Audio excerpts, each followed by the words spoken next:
So all the answers that you were seeking for, that's right, we're going to open up the spell book, and we've got the formulas and the potions. We're going to tell you everything that you need to know about all the conference champions, who's in, who's out. We've got Travis Lenardi-Berardi. He's going to break it all down for you at the end of the show, plus tons of great highlights, some crazy finishes, and it's all coming up over about the next 45 minutes. My name is Brian Skronsky. I am going to be your host throughout the night, because that's just what I do on Fridays. But hey, look who's hanging with me. That's right, I got Coach Will with me. And oh, that's right, this isn't vaping. This is just our Wicked Yes, thank you, Jory.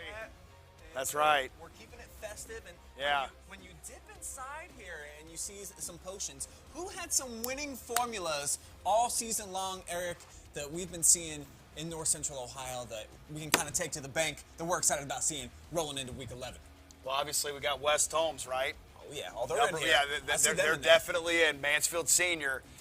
I see the Tigers. Really good football team. I think we're figuring out their two losses are probably the best two losses maybe in Division III, definitely in their region. Sure.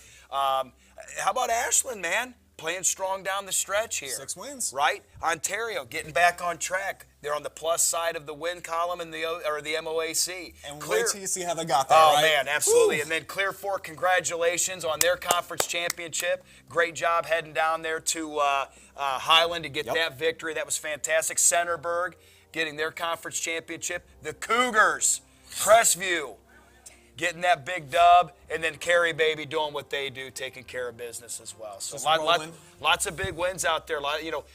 Really not too many surprises tonight. Just people getting back into playoff mode, and then people trying to ensure a playoff spot like in Ontario. I was really impressed with Ontario tonight. Yeah, I don't think there was a whole lot of tricks this week in terms of the outcomes, but maybe the way that the game has played out. So you already talked about a couple of the teams that we're going to showcase here. Let's tell you all about the OCC, and we'll begin with the city game. Mansfield Senior versus Madison. On paper, kind of looked like it was going to be a blowout, Coach Will. Not so fast, my friend. Let's show you the moving pictures, how this one all played out over at StarTech Stadium. And I will tell you, Ricky Mills started off putting the Tigers up 7-0, but check this out. Cameron Kroon hooks up with Tatum. I can't read this. Tiercroft or something in the end zone. That's a big touchdown. It was 7-6. Duke Risto and the boys, they started to get it cooking. This is to Makai Bradley. Makes it 14-6. Tigers take the lead. They would stay in front thanks to plays like this. Ooh la la la. Elias Owens taking it to the crib, 43 yards, 21-6, TY on top, but Madison hanging tough. Hunter Hutchinson, 2-yard rushing touchdown here, makes it 21-13, but just too many weapons for the Tigers. Come on, man, that's Amar the Star reeling in a big catch, 35 yards in the end zone. And then Reese, we're going to show you one more play. Rolling out. He's got some legs. He can move a little bit, Eric. And we've been seeing this running well lately from the Duke. Flipping in. Big win for the Tigers over their rivals, because last time that they played a couple of seasons ago where it looked like, hey, Madison was winless. What do the Tigers have to play for? Rams stung them. Not this year. Yeah, absolutely. And you know what? That halftime score probably shocked a lot of people. I think it was 21-13 at halftime in the Mansfield. I have a feeling Coach Bradley and that crew went in there and got after him pretty good. They came out, did what Mansfield's going to do in the second half. The talent at Mansfield is phenomenal.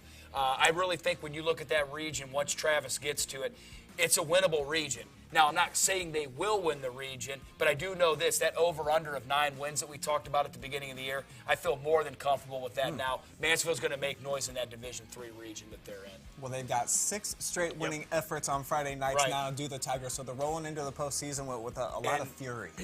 And they go as Duke Reese goes, because when his feet are moving like that and when he's throwing balls around to the athletes that they have, listen, Mansfield Senior has no shortage of athletes. So if they get those players the ball in space, they know what to do with it.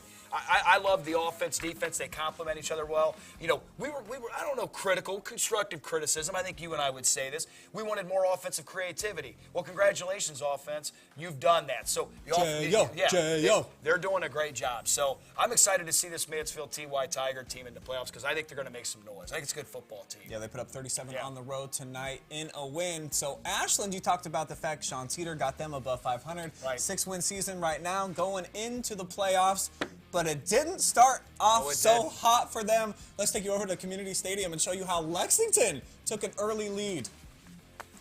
We'll begin with the purple and gold going up top, and he's a freshman. Braden Fogel, 29-yard catch in the end zone, 7-0. Mason Green made it 14-zip in favor of Lexington. No, they didn't. Are they going to make it 21-0? They will. It's Young to Fogel again, but then the comeback train would get into full force. Nathan Bernhard taking off, hooks up here to Metzger, 66-yard touchdown. Now Bernhard to McFrederick. This is a 15-yard tutty. We're going to show you just one more score. It's going to come from Lexington. 23-yard pass from A.J. Young into the end zone. Lots of plays, though, coming after that. 21 consecutive points for Ashland, and they close out a 42-28 victory. So valiant effort to Lexington, a team that up and down on the season, but they were competitive in a lot of games. Just defensively kind of let themselves down. Happened again tonight in the second half. Yeah, the Fogel kid's a stud. Whatever you do, I know he's an incredible basketball player. He's rated one of the best players in the nation as a basketball player. Fogel, keep playing football because you're a stud. You're going to start seeing things open up from that aspect, too, because I'm telling you, that kid's a legit athlete. I love the fact that they've started making more of a focus to get him the ball in space. 6'4", 6'5" kid, let him go get it, high point it. Don't overthink it, just give him the ball. As far as Ashland goes, 6-4 in the playoffs. And listen, man, that's coming off a year where, you know, the OCC is very competitive. For them to be able to do what they've done this year has been fantastic. Coach Cedar, great job to you. Good luck in the playoffs here because I know, you know, that's going to be a tough region that they're in as well. But they got in. And what's the measuring stick? The measuring stick of success is over the 500 mark. Be competitive in your league, make the playoffs. And, you know, listen, every single year, your goal is not necessarily to win a conference championship. I know that sounds crazy because everybody on their board, they're going to have the OCC, the MOAC, you know, Firelands, whatever it is, you want to win a league title. But that's not a reality for actually half the teams that are playing in these leagues. You know, West Holmes, that's a reality. If you're a Mansfield Senior Tiger, that's a reality for you. But Ashland this year, they're a year or two away from saying, we're really going to compete for an OCC title. But a 6-4 run, being on the plus side of the league win-loss column and then making the playoffs. It's a great year for Ashland. They bounced back after a rough year last year, so continue that momentum the rest of this year into the playoffs and even into the offseason. Let's show you how the rest of the OCC shook out tonight. You talked about the kids from Millersburg. Well, what did they do, Eric? They roll big, they roll hard. And they were resting dudes, man. They didn't even play their full complement of guys, and they still drop almost 50 on Mount Vernon. This is a team, not only are they one of the best offensive units in the entire state of Ohio, but they've kept most teams under 20. Yeah, oh, no. They are a complete team. Offense, defense, special teams. They're extremely scary. There's no doubt. Listen, West Holmes, Glenville, easily the two favorites in Region 14. Not even close, especially when you're talking about West Holmes, Division III last year, State Final Four, better this year. I mean, good luck. Good luck if you have to go to Millersburg. And then you see New Philly just inching out a win over Dover. I believe that's one of the oldest rivalries in the entire state. Like 118 times they've played. That's crazy. Yeah, it's 108, and that's a big win because I think Travis Berardi over here is going to be talking about how that probably pushed them into the playoffs. Yeah, I think it did. And I don't see the Worcester score up there. Can you confirm? Worcester lost. Yeah, they lost. Yeah, Worcester's out of the playoffs when they lost tonight. And we were talking about Worcester. I thought they would. That's a team that I would say I don't want to do because you're talking about high school kids, but that's a disappointing year for Worcester. I thought Worcester would be better than that. They've got some players over there, so I know that they're probably, you know, going to get through their banquet, get through this offseason, and if you're a freshman through a junior this year, man, you got to really hit that weight room and go because that's just below Worcester standards. That's a great program over there, a lot of pride, a lot of tradition. I look for them to have a bounce-back year next year. I know this is not their standard over there. So take it from coaches. Get your weight up. Get back on the gridiron, baby, and get to work, Worcester. We know that you can do big things. Let's show you the final OCC standings for the year. It's been West Holmes all season long. Ever since they beat Mansfield Senior in the OCC opener way back in week 4, we kind of knew how this thing was going to go. 10-0. and I believe the #2 team in their region is West Holmes again. That's right. We're going to show you all the playoff standings at the end of this, but the Tigers finishing second, we kind of all felt like that was going to be the case, and then after that, who really knew how it was going to shake out? Ashland, Worcester, and Lexington all kind of jumbled, and then the 2 bottom feeders. Yeah, you know what? Here's the thing, man. And for Ashland to finish tied for 3rd in that league, I think is phenomenal. Like I said, Coach Cedar, great job. Like you said, I think the first 2, that's how we thought it was going to go. Lexington extremely competitive in this league.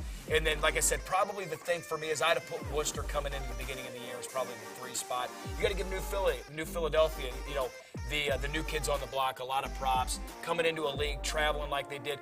They had an unbelievable defense. Their offense struggled. It's kind of like you're watching Iowa. You know, have an elite defense and their offense struggles. So if they get that offensive side figured out at 6-4, that's a quality year for a team that, you know, when you're thinking about New Philadelphia, that's normally a really, really good team. That's a great addition to the OCC in the long run.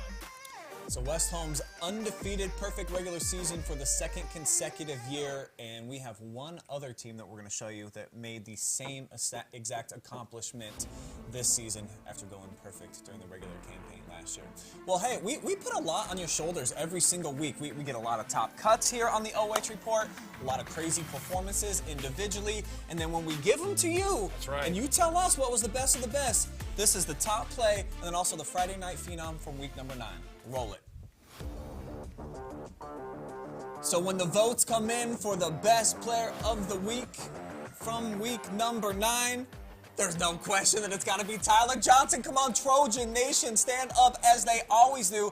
This kid actually was so good last week, Eric. He is up for the Max Preps Player of the Week for the entire country. The kid's a stud, no doubt about it. And I know what Travis thinks about him. He's unbelievable. So vote.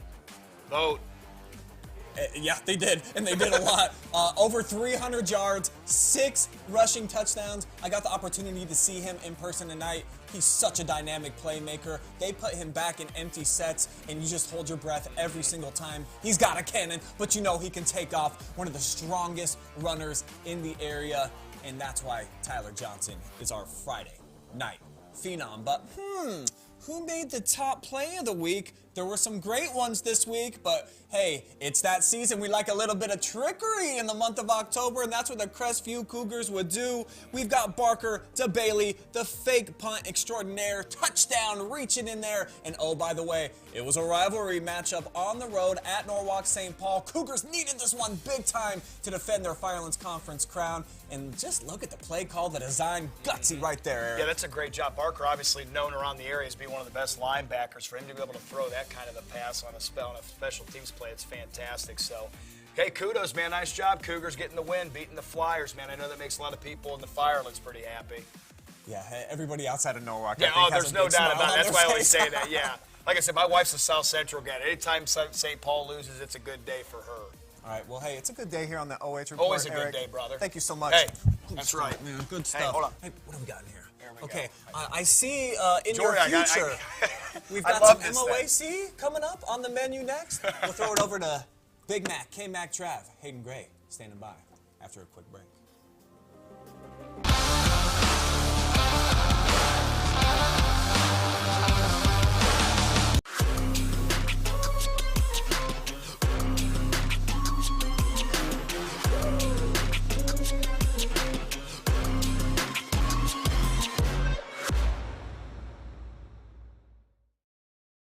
I'm Garrett G-Man Parlett, and check out my new show, The G-Man Project, exclusively on the OH Report.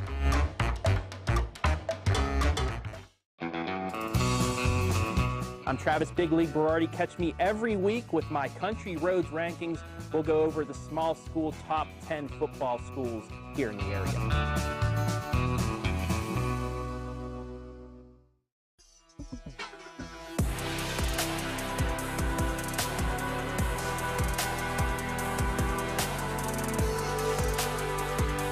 Number 1 receiver coming from the Shelby Whippets, Isaiah Ramsey. He's caught our attention over here, and we're certainly going to keep an eye on the Willard Flashes. We will see you next week on the Stat Leaders, brought to you by Spitzer of Mansfield.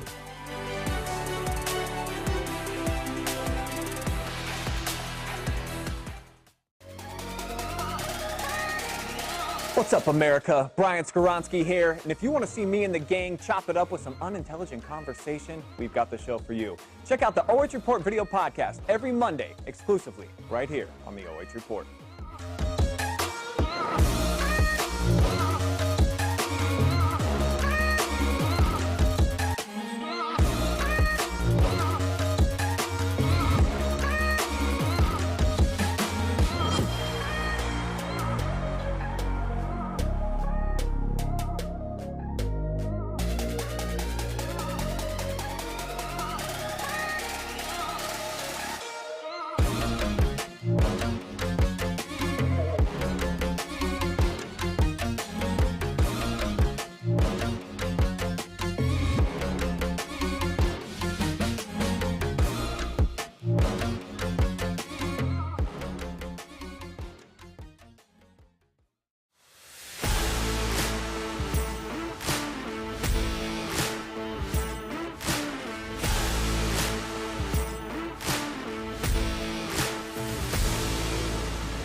Welcome back to the Friday Night Pigskin, brought to you by Adena Corporation. I am Travis MOAC Trav tonight, alongside Hayden Gray, and we're going to start off with the MOAC. A couple big games going on here, a playoff spot up for grabs, a championship up for grabs, and a game that would not end because there were so many points and so many yards. Hayden, you were down at River Valley as Gallion and River Valley fighting for playoff position as well. Yeah, and they absolutely duked it out. You know, we were thinking that it was going to be an offensive shootout, and that's exactly what it was. And more.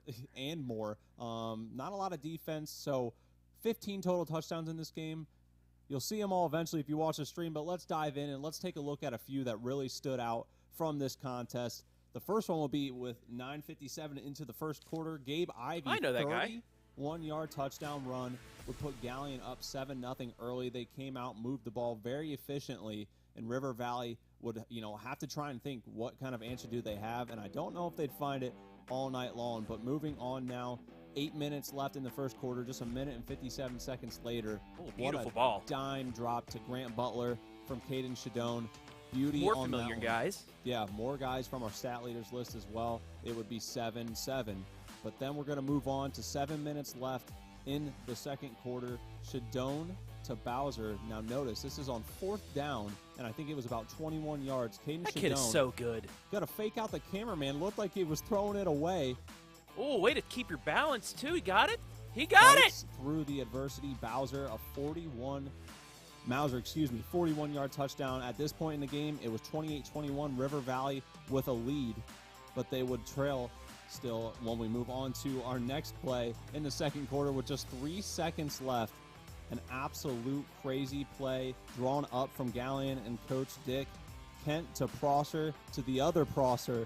13-yard trickery touchdown on 4th down. That would be 42-34. Gallion would lead, and the final score would wind up 56-49. Gallion finishes the year at 6-4 and does a good bit of, help for their playoff case. Yeah, a win put them between 9 and 11. It's tough. They're just going to be one team behind getting a home game, but that really helps them out because it'll avoid the likes of West Holmes and a Glenville, unlike some other teams that we're about to see. But that was like playing a game of Madden. I know we keep saying Shadone is a human Madden character, but going back and forth, and I think Gabe Ivey had some Madden numbers too. Yes, Gabe Ivey on 31 carries had 341 yards and 3 touchdowns. It should be noted that Caden Shadone did finish tonight with over 500 all-purpose yards.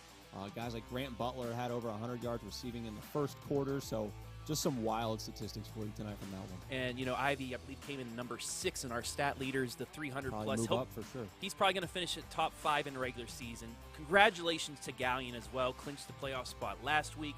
Get another big win.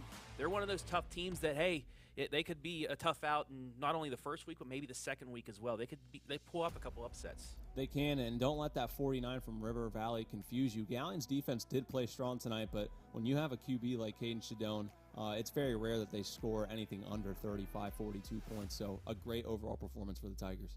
And another great overall performance for a team that worked their way into the playoffs, a play-in game. Playoffs started a week early in Week 10 here between Shelby and Ontario. Winner is in, loser needed some help. Let's go to the highlights. Opening quarter, Isaiah Ramsey. Okay. Just watch what he does. Juke's out there. Cross the 30, the 40, the 50. Is he going to go? Yeah, he is. That's an 85-yard touchdown run. Shelby, strong start. They lead, but Ontario is going to answer here after. Oh, there's Coach with a big fist bump, too. But Bodpim Miller is going to give it to Drew Yetter, and he's going to go in from 10 yards out to tie things up. We move to the second quarter, late in the second quarter. It's 14-14. Shelby driving. There's the baby goat. Rolling off to his left, finds Grayson Haydinger for the 10-yard touchdown. He busts his way in. It's 21-14. Whippets at the break. Third quarter now, 28-21 Shelby. And Miller is going to find Dylan Floyd working his way. What a catch in the end zone, 20 yards. We're tied at 28. These are two teams acting like they're fighting for a playoff spot there, Hayden. Move to the fourth and watch this play. Oh, geez. Fakes everybody out. Coach Will, I know he's watching right now on his way back home. He was so surprised with that. Thought Ontario was taking too much time. That was with 29 seconds left. Ontario, you are in the postseason, my friends, with the 35-28 victory over Shelby. Now, Shelby, what they're going to have to do, along with River Valley, is see if Rossford loses, then they're in no matter what. That's the one thing that happened if you watch me mumble on Wednesday night about all these playoff brackets and everything. It was the easiest thing. If Rossford lost tonight, and I'm not going to break that to you, I'll tell you that later when we get into the playoffs, but big win for Ontario. Yeah, that is a huge win for them. I know the play of quarterback Miller, just a sophomore, but just impressive things from him. And how about, the mentality you have to go with everything at stake and win it with that little time left. Impressive stuff from the Warriors. And it's tough for the likes of Shelby and River Valley because finishing down towards the bottom, they have number 1 Glenville, number 2 West Holmes, I think a Port Clinton team as well that, they're tough. Moving on to the biggest game in the MOAC, the MOAC championship game. I think 2 guys said that this could be for the MOAC championship beforehand. You had Highland. I had Clear Fork winning it all. Let's show you the highlights and see who does pull out the championship victory. As you see the fighting Dane Nauman's and the fighting Dave Carrolls coming out here. First off, Tristan Robinson, 21-yard run, makes it 7-0 Clear Fork, 6:42 left in the first. Then Powey Alt, 17 yards out off the right side. It's 14-0 early in the second. Out again, his second rushing touchdown. This is going to make it 21-0 with 2:33 left in the half. All Clear Fork, but here's Highland with the field goal attempt, but it's blocked by Caden Riddle. That leads to a Powey Alt 3-yard run. It's 28-0 in the third, and this is just all Clear Fork. Zach Church, the 38-yard score makes it 35-7, but Tristan Robinson will finish things out as the Clear Fork Colts are going to pull away with the impressive 42-7 victory. They held Dane Nauman to only 79 yards rushing, and it was tough with Stover being out due to that injury last week against River Valley. They only threw the ball 3 times. One of those was that passing touchdown, but Dane Nauman held to only 79 yards, which was the big thing, as that Clear Fork defense just as good. And Clear Fork wins the MOAC championship and has the opportunity of 2 home games. Possibly, we'll see later on in the show, but what a win for those Colts. Yeah, that's impressive. When I saw the score at halftime, not to say that Clear Fork hasn't impressed me, even though I picked Highland, I was astonished, but I've seen those Colts and know what they can do. So congratulations to them on winning the MOAC. And let's find out what happened around the rest of the league as we dive into our MOAC scoreboard. Obviously, we saw 3 highlights from the MOAC tonight: the Clear Fork, Highland, Ontario, Shelby, and Galleon River Valley. Also around the league, Pleasant losing a close one to Harding, 26-30. So Harding led 27-13 in the fourth quarter. Pleasant scores twice. They go for 2 on the second time and don't score, so they're down 27-26, and Harding puts it away with a field goal. And then obviously not in the MOAC independent, but we like to include Lucas into this section, losing a tough heartbreaker to Arlington, 29-21. Yeah, they were up 21-7 at the half. Arlington comes out in the second half with adjustments, scores 22 unanswered. Cubbies, they're going to be on the road for Week 11. They're in, but they're going to be on the road. No treehouse this year. Yeah, so they'll have some tough stuff ahead, but back to the MOAC, excluding Lucas. Let's find out where the standings shook out. Obviously, to no surprise, after you saw the highlight, Clear Fork taking home this year's Thank you, title. Colts, for making me look like a genius from before the season. Going 7-0, 9-1, only lost to Glenville by 8 points. Glenville is a team in D3 that's going to be a high seed as well. So the Colts, look at Galleon, clinching third place as well after a slow start. Everything that happened with the team, 6-4, 5-2 in conference. Great job for the Tigers in a tough MOAC schedule, finishing third. Certainly, they really performed well when they needed to. And then obviously Shelby, River Valley, and Shelby again tie for fourth place. And then the two that had a pretty good game tonight, Harding and Pleasant, round out the bottom of the MOAC. Just for you Ontario folks, you're going to be right below Galleon, so you finished fourth, yes. And then it's River Valley and Shelby. But you get the gist of it. You get the gist. But congratulations to the Clear Fork Colts, another MOAC championship. A great season for them. And Highland, we'll see if they can rebound, get this their backup quarterback some more reps before their home game next week in week number 11. And Dane Nauman, back to work. That was a really good Clear Fork defense, though. It's nothing to sleep on. Only 2 teams held them kind of in check. One was Crestview, and now Clear Fork.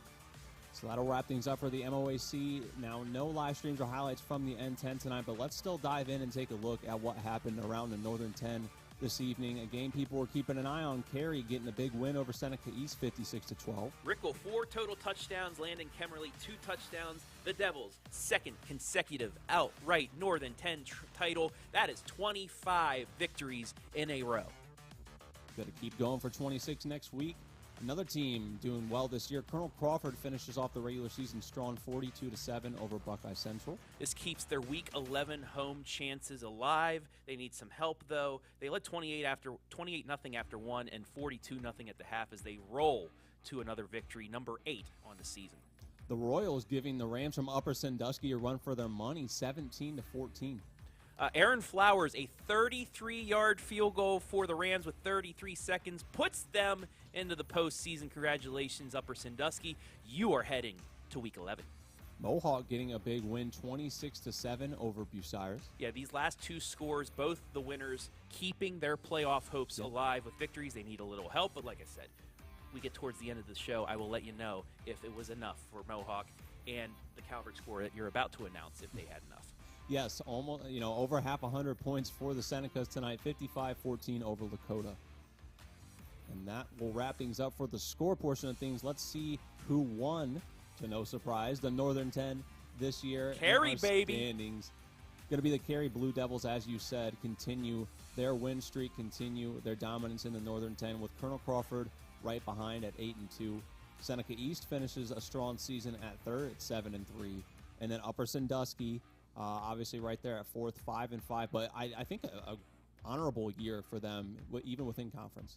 Oh, yeah. Upper Sandusky, I know G said they were one of his favorites to win the conference, and they battled Cary to the end, which could have been a big win. If they would have had a better start, they'd be up higher. But still, they are in the postseason, and maybe, by the way they played Cary and the upset of Crawford, another one of those tough outs in the playoffs in Division 4. And then finishing things off, Mohawk comes in 5th in the conference. Buckeye Central at 6th, and Winford and Bucyrus tied, both at 2 and 8 apiece. They take home the bottom portion of the Northern 10. But a very good night so far, and we've got a lot more in store ahead. That's going to be it for the Northern 10 portion of things. But keep it right here. Don't go anywhere. We'll be right back, sending things over to the 2. I don't even know what to call them anymore. Yeah, the pig pen. I just see Garrett smiling at me. So we're going to go over to that pig pen, and we're going to break down some more scores for you live and free on the OH Report. No. It's live and free on the OH Report. We had to get it in. Keep it here.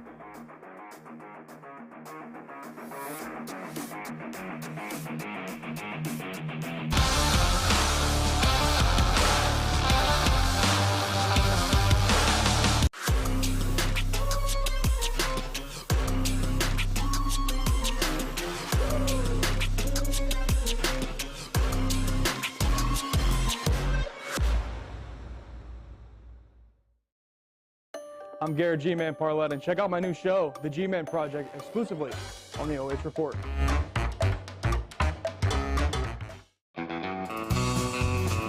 I'm Travis Big League Berardi. Catch me every week with my Country Roads rankings. We'll go over the small school top 10 football schools here in the area.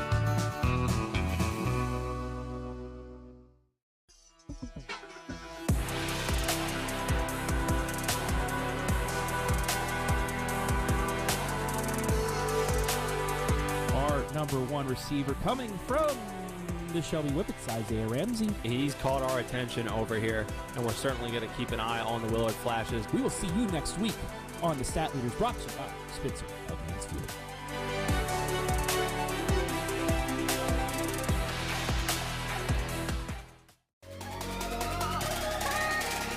What's up, America? Brian Skoronsky here, and if you want to see me and the gang chop it up with some unintelligent conversation, we've got the show for you. Check out the OH Report video podcast every Monday, exclusively right here on the OH Report.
What's up, everyone? Welcome to the Danger Zone, because I am the danger.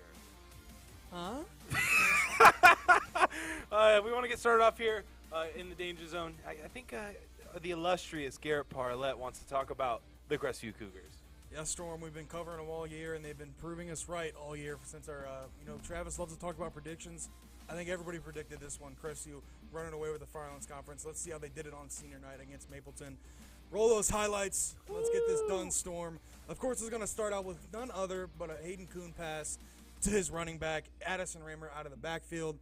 Lining up as a wide receiver on this play, however. That's going to be a 7-yard touchdown pass. This is going to be a 40-yard run from Mr. Michael Mays.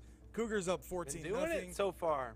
And he's been nice to step in there and kind of take the workload off of Addison Raymer. Then this one's going to come from 4. Addison Raymer, 13-yard touchdown run. Cougars up 21-0 and beginning to run away with it here on senior night. And then Hayden Kuhn, the hero last week against St. Paul on the road. He's going to deliver a dime to Ringler here. 31-yard TD pass in the back corner of the end zone. Cougars would go up 27-0, but Devin Holloway Storm would miss the PAT. No. So not 28, it's 27. 5-yard touchdown run to Cleet Rogers. 33-0. Devin Holloway would miss another PAT. This would be a huge interception. Addison Raymer returned this to the end zone for a touchdown. It's 40-0. It's all Cougars here in this one. And then, of course, Michael Mays would put the last touchdown on the board for the Cougars. This one going to be a 15-yard touchdown run. Mapleton then will get a couple touchdown storms, but it was really all but over. Cressy will just run away with this one. The final will be 47-16, but let's look at those runs and scores. Ooh, the Mounties? From the Mounties. They're going to get on the board here, Storm, late in the game. Check it QB out. Colin Klein. He's going to have an 11-yard touchdown run out to the outside. There's no Cougars in sight. As he gets into the end zone, it's 47-8. And then this long 37-yard touchdown run from Parker McKissick. This would be the last touchdown of the game, Storm. 99 speed, turning on the Jets. 2 missed PATs from the Cougars. No turnovers, though, from both sides. Almost 400 total yards of offense from Cressy at 398 on senior night. Only one game, Storm, was decided between 2 scores here against Cressy so far this season. It was against Western Reserve 24-12. That was the closest game that we had all year. Them Crestview Cougars finishing undefeated again, man. Yeah, it was a lot of people predicted it. So let's take a look at the Firelands scoreboard and see how the rest of the Firelands conference did around the league and see what happened. We know the conference winner in Cressy, we've seen that score. St. Paul blanking Monroeville 37-0. Western Reserve 48-7. They kind of turned on the later half of the season. They started out on their out-of-conference schedule, a little bit rocky. South Central put it on Plymouth 36-8, and then Willard and Houston scoring about 40. W. Another win for them. They finished the year with a big win against Vermilion, 26-14. A lot of blowouts in the Firelands Conference. Yeah, I was kind of shocked to see South Central put it on Plymouth like that, 36-8. But let's take a look at the standings and see who was able to walk away with that one. We know Crestview wasn't the Firelands Conference king this year. They did it last year, and I believe they had a piece of it the year before. So I think it's a three-peat here for the Cougars. Piece of that pie. St. Paul finishes second at 8-2. Mapleton will round out at the third. They finished 6-4 overall. Western Reserve sitting at 500 in the 4th spot. South Central 4-6. The Big Red 3-7, and then those Eagles Storm weren't able to cash in on that win this season. But heck of a year for Firelands Conference. I got a good volleyball team. Trav's right. So can't have it all, man. So that's it for the Firelands Conference scoreboard. The Firelands Conference highlights, Storm. Let's throw it over to the great game that we had a great time. Let me get my peepers on, make sure they're all accurate. Let's just dive right into it. Freddieburg, y'all want to see it. I'm sure we got a lot of KMAC fans out there. Let's just dive right into it. One of the best rivalries in the area, the Freddieburg rivalry. Fredericktown, Centerburg. Starting things off here would be Tegan Rule, a 50-yard run that would put them in impeccable position to score a touchdown here on this next play. Tegan Rule looks like a grown man. Oh, my gosh. As number 19 would go for 19 yards here on this touchdown run, making a man miss and scampering into the end zone to make it 7-0.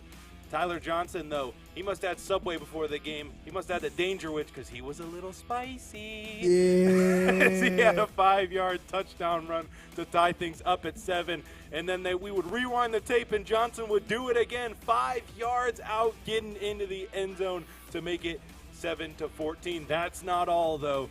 Johnson once again from 15 yards out this time, just bull rushing the middle of the pile right there, 21-7. And then Johnson now doing it with his arms to Moose Hawkinson, 34-yard tip drill touchdown to bring us to our final of 28-7. Tyler Johnson, Danger Witch, Mr. Spicy, 21 carries for 187 yards and 4 total touchdowns. They took it back, man. They're going to have their name on that little placard. Tegan Rule would have 23 carries for 144 yards and 2 total touchdowns. That's going to do it for Freddieburg, though. Yeah, Storm, that was a great time. We got to go down there and kind of make a little bit of a hype trailer for them. It was a lot of fun. Yeah, they don't like each other. Centerburg able to take it back home down the Trojan land, and they'll keep a hold of that trophy for a little bit while. At least till next year where Fredericktown will have another chance. But let's continue on some of the KMAC roll here. Danville, East Knox Storm. Wait, the Trojan twist. Yeah, I was waiting for there it is. Sorry, I forgot about the Trojan twist. Let's get that out of the way. Let's move on to Danville versus East Knox. Me and you were at this game, Storm. Let's roll the highlights and see how the Devil Dog game ended up. Another big-time rivalry. This one would kick off with a Braden Copley easy pitch out to the outside for a touchdown. EK would respond. That's Cole DeLauder in the Wildcat Storm. 80-yard touchdown. We're all tied at 7.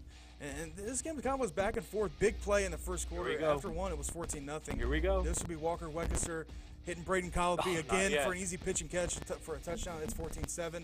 Another Wildcat formation touchdown. This one is Carson Steinmetz. He's going to make a man lose his ankles here. Whoop! Ow! Making him look silly. It's all tied at 14. Storm, and here he is. Here we go. Mr. Unlimited. Mr. Unlimited. Would score this touchdown. Max Payne, bring in the pain versus the Dogs all night. It was 21-14 at the half. He's unlimited. Blue Devils in the second half would start fast. Weckesser hitting his wide receiver for a touchdown. It's 28-14 in favor of Danville. However, the freshman, Jax Lester, would connect with Steinmetz over the middle, who would go the distance for 6. Bulldogs putting the fight, giving it all they got. 28-21, Blue Devils is still in front here. And then, of course, who is it? It's Mr. Unlimited. He can do it all, Storm. A pop pass here to the tight end for a touchdown. 35-21 Devils. After a long run from Payne, he would punch it in, Storm. Mr. Unlimited in the hopes for the Dogs as the Blue Devils end the 4-year streak that East Knox had and are taking back that trophy back to Danville. One more thing, Mr. Unlimited. We got to talk about that punt he had. Yeah, I wasn't in the highlights, but he did have a punt. It was at least 60 yards. 60 yards. Ended up on the 1. It was actually crucial in that game, too. So if you didn't get to see it, go to the third quarter. Go watch the Mr. Unlimited Let's show. roll the KMAC score, Storm, and take a look how the league shaked up here tonight. Mr. Unlimited. I'm not used to the KMAC. I'm used to Trav taking that. So. I didn't know they had a trophy for the Devil Dog game too. I didn't either. But they broke it. Mr. Unlimited broke it. Centerburg defeated Fredericktown in the Freddyburg game, 49-14. Danville, we just talked about that, 42-21 in favor of the Blue Devils. Mount Gilead knocked off Cardington, 44-13. Lownville beating Travis's Golden Knights. Travis, what happened to the Knights? And Hillsdale knocking off Rittman, 42-7. Let's look at the scoreboard, the rankings and the standings. Let's see who is taking away that KMAC pie. I think we all know who it is. What kind of pie? Centerburg pie, Storm. Centerburg pie. So I want to talk about it. I want to do the standings. Centerburg taking home all of the KMAC pie, finishing 7-0 in the conference. Next up would be Danville at 6-1. Then the Freddies 4-3. Mount Gilead tied there with them at 4-3, and the Redbirds, as they defeated Northmore, would also tie there. The Knights, unfortunately, despite a hot start, would end up 3-4 and in 6th. Then the East Knox Bulldogs at 1-6, and rounding up last would be the Pirates Arg and 7. So that's your KMAC scores and your KMAC scoreboard. It's the same thing. I'm losing it over here with the twist. We got to go to Travis. Trojan twist. Fill me up, Trav. Who's making the playoffs? Who's not? In? First off, want to thank the great Joe Idle. We're not worthy, Joe. Got every score in right now, so we can tell you first round matchups too, pretty much. And also remember bracket show Sunday, 11 a.m. We'll break everything down even more. First off, D2 Region 6. Ashland, you're in. Number 14 seed. You're going to be heading to Toledo Central Catholic, however. Tough, but hey, they're in. They got a couple great quarterbacks, some great wide receivers as well. Just need a chance. Exactly. That's why they play the games. D2 Region number 7. Worcester, they are out. They finished in 17th. So close. There's one other game that's tomorrow, but that doesn't matter. Worcester has been mathematically eliminated by just one win. One game would have gotten them in. Moving on now to D3 Region 10, Mansfield Seniors Region. A bunch of teams are in this one. And first off, the Mansfield Senior Tigers, they're going to finish 5th. Oh. So they get one home game, but they will not get to Cloverleaf. Clyde jumped them. So right now, Mansfield Senior at the 5 seed. They will play Ontario. Oh, wow. Ontario at Arlen Field, Week 11 next week. That should be an interesting game. Should be a packed house. All Richland County. We're expecting to see a lot of fans in the seats for that one, and expecting like some decent weather on hand too. Absolutely. So big game. Also, Lexington, they're at 17. They just finished outside. They have been eliminated. But hey, this is the first time seeing some of these brackets. Ontario, Mansfield Senior. Whew, we got a big one. I know Juicy. there's some. juicy to say the least between the two schools. Let's go to D4 Region 14 and the Clear Fork Colts. Did they get 2 home games? Had to have. No. Oh. They finished in 5th. Really? Right behind Elyria Catholic. They needed Elyria Catholic to lose. Elyria Catholic won, so they finished in 5th. West Holmes 2, Glenville 1. Napoleon finished 16. That means Shelby will be going to West Holmes in week number 11. River Valley, they will be going to Perkins in week 11. And who does Clear Fork get? They get Upper Sandusky. Some more storylines for you. Upper Sandusky is going to be going to the Clear Fork Valley. What do you think, G-Man? Calling the upset Upset already? alert by G. G and Hayden. You hear that, upset Colts? alert. Rams are coming. Wow, that's a big one as well. Galleon, they finished 9th. They will be heading to Bellevue. So just missed playing at home. Yep, that was last week. We knew that from Joe Idle. They were the highest they could have finished was 9. That's what they get. So they get a trip up to Edna-Sunnyville in Bellevue for that one. All right, moving on. D5 Region 18. This is Fredericktown. Did they get enough help? Yes, they did. Freddy's, you're going to week 11. They will finish 14th and travel to Elmwood, who finished 9-1. This one actually, because of games tomorrow, bonus points. So it's either going to be Eastwood or Elmwood. Okay. That's who Fredericktown will travel to play in that one. Willard, even with the win, they finish out. They finish in number 19. I'm sorry, everybody up there in Willard. I know Storm's Some won exciting about weeks, that though, one. at the beginning, Yes. dropping all those big 60-point burgers. And Highland, with the loss, they will finish 7th. They will host Tenora in week number 11, and then possibly a matchup, with another team. I can't. We'll find that out on the Somebody. we'll find out on Sunday. Sunday. Sunday. So Highland's going to be at home, though, at least for week number 11. D5 Region 19, Centerburg. Did you get 2 home games? Yes, you did. You finished 4th. The Trojans, do the twist. Do the Trojan twist, everybody. They are going to have 2 home games in the heart of Ohio. They will take on Columbus Academy in round number 1. The Trojans are in, and then would possibly face Portsmouth West, the team they were fighting with for that number 4 spot. The Trojans get 2 home games. Now to D6 Region 22, and like I said, if Cary won and Crestview won, they'd be 1-2. Yes, they are 1-2. Both teams get 2 home games in the playoffs. Colonel Crawford, did they get number 8? They did. Ooh. Crawford will host, but we still have to figure out who they will be playing. There's a couple games with some bonus points and games being played tomorrow, but it's locked in. Crawford will be number 8. Seneca East, you're going to be number 11. They're locked in there. Western Reserve, you're 13. Mapleton, they're 14th. They avoid Crestview and Cary, but they got to go to Columbia. Ooh. Riverdale will go to Cary. Wayne Trace will go to Crestview. And then, like I said, Mapleton will travel to Columbia. Colonel Crawford, right now, they'd be playing Margaretta, but they could either play Margaretta Who's this guy? or Patrick Henry. Hi, Adam. How you doing? 623. Did Northmore get in? Yes. Yeah! They're 14th. The Golden Knights will be traveling to Belair to take on the Big Red. Belair does not have lights, so I don't know what's going to go on. They're going to have to play it. They're going to. That's back home. It's right across the river from where my grandfather. You guys don't have electricity in West My Virginia. family grew up in Belair, Ohio. Okay. They don't have lights at the field, so they're going to have to play at a neutral site somewhere around the Belair area. But they will take on the Belair Big Red, who knocked off Martin's Ferry this week. Maybe we can get some lanterns or something and line the field? I don't know. Maybe. Might be fun. Am I going home to live stream a game? Loudonville, guess what? That win, you're hosting in week number 11. You will be taking on Rock Hill. Mount Gilead, they're finishing 11th, so they will take on the 6th seed Worthington Christian in the postseason. Congratulations to those KMAC squads. Now to D7 Region 25. Lucas will finish number 10.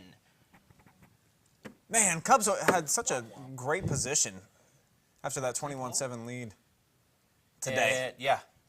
Hillsdale finished 6th. St. Paul finished 5th. Danville 3rd. So Danville will get 2 home games. St. Paul and Hillsdale will get 1, and just taking a look, 1, 2, 3, 4, 5. So carry the 3. Yep. St. Paul will be taking on Lisbon David Anderson. That's the one guy. Hillsdale will take on Connaughton Valley. Oh, jeez. Offices. And Lucas has to go to New Middletown Springfield. Remember that team from the Cary State Championship run? That is where Lucas is going. Springfield. There. Final one of the night. Here we go. Did Mohawk and Calvert make it in? Give us some suspense. Mohawk finished 17th. Oh. No! Sorry, Warriors. 1 game out behind Eden. Calvert is in. Yeah! Calvert! Oh, you guys are killing me. They will take on Lima Central Catholic. Calvert will take on Lima Central Catholic in week number 11. But we'll break everything down. We'll break all of this down on Sunday at 11 o'clock.